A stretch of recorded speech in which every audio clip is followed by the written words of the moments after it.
Hello everyone.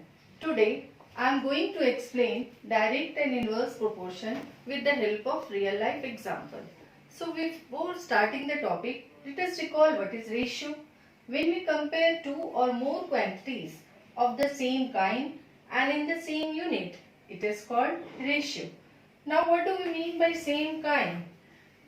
When we compare two quantities, they must be of same kind. We can't compare number of crows with number of bananas, or we can't compare number of bananas with number of bags. And in the same unit means we can't compare decimeter with centimeter, or we can't compare kilogram with milligram. They must be of same unit. Now what is proportion?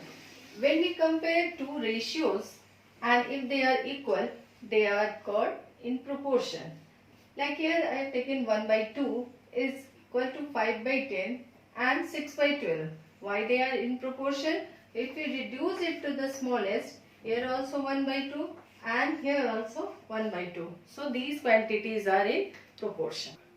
Let us understand the example with the help of table. Here x is distance travelled by car in kilometer and y is consumption of petrol and in liter. What do we observe? That distance is increasing. Same way, consumption of petrol is also increasing. But in which ratio they increase? If we take two ratios, x1 by x2 is 40 by 160. That means what? 1 is to 4. Same way, if we take y1 is to y2, it is 2 by 8.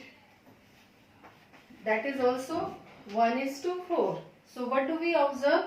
That x varies directly as y. So it is called direct proportion. Let us take an example of inverse proportion. If P is number of persons and T is time to complete the work in hours, what do we observe?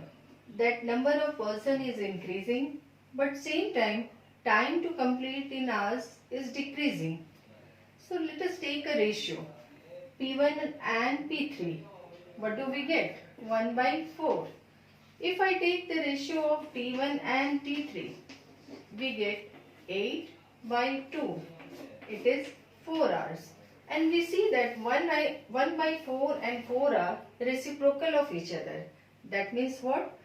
P number of persons and time to complete the work is indirectly proportional to each other, and this is called inverse proportion.